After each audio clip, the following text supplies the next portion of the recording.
kembali kita segarkan dalam pikiran kita bahwa jangan kita sampai tenggelam dalam rutinitas sehingga kita lupa untuk mengoreksi barangkali di antara amalan kita ada yang bocor.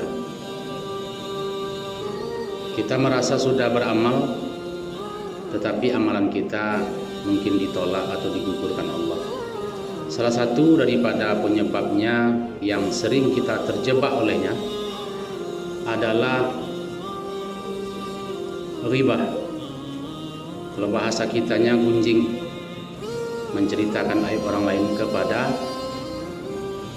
khalayak. Dan itu juga termasuk salah satu penggugur pahala puasa. Dalam surah Al-Hujurat Allah katakan, wala yaghtab ba'dukum ba'dha. Janganlah sebahagian kamu menggunjing sebahagian yang lain. Jangan sebahagian kamu menggunjing sebahagian yang lain.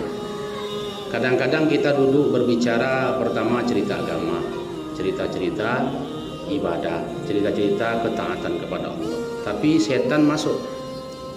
Lama-lama dibelokkannya ke menceritakan orang lain. Sehingga ketika kita menceritakan orang itu, kita sesungguhnya sedang membuat dosa untuk diri kita. Itu dosa besar. Dan orang yang kita gunjingkan itu lagi kita berikan pahala amalan kita. Begitu kata Nabi. Jadi orang yang kita gunjing mendapatkan amalan kita, kita mendapatkan dosa.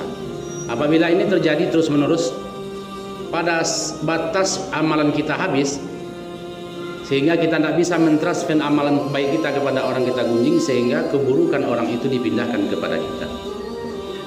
Na'udzubillah summa na'udzubillah. Dalam ayat ini Allah pertegas, ayuhibbu ahadukum ayyakula lahma akhihi maitam fakarihtumuh. Janganlah kamu menggunjing sebagian yang lain. Adakah kamu suka memakan daging saudara kamu yang mati di antara kamu?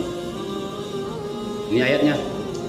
Ayuhibbu ahadukum ayyakula lahma akhihi.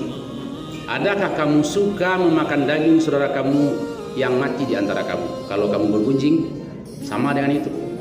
Fakarihtumuh, kata Allah, pasti kamu akan jijik merasakan. Sebetulnya tamsilan Allah ini sudah cukup bagi kita untuk menghentikan kebiasaan kita menggunjing orang lain, menceritakan keburukan orang lain. Saudara-saudara kita yang tidak ada duduk sama kita, baiknya diceritakan kebaikannya kepada orang. 9 keburukan orang, 1 kebaikannya kita angkat ke permukaan kebaikannya, dan itu akan menjadi asbab kebaikan seluruh alam. Tapi kalau 10 kebaikan orang, 1 kita ceritakan keburukannya kepada orang lain, maka itu jadi asbab keburukan untuk orang lain, dan kita penyebabnya. Tadinya 1 orang, si A dan si B kawan akrab, saling percaya, tidak ada saling curiga, tidak ada saling gesekan hati. Asbab gunjing ini bisa orang berpisah karena kita. Yang tadinya si A tak tahu keburukan si B, atau sebaliknya kita ceritakan, akhirnya orang ini berubah pandangan. Asbab perilaku ribah kita. Maka pertama doakan saya yang menyampaikan supaya terhindar dari penyakit ini. Semoga kita semua diselamatkan Allah. Subhanakallahumma bihamdika asyhadu an la ilaha illa anta astaghfiruka wa atubu ilaik. Assalamualaikum warahmatullahi wabarakatuh.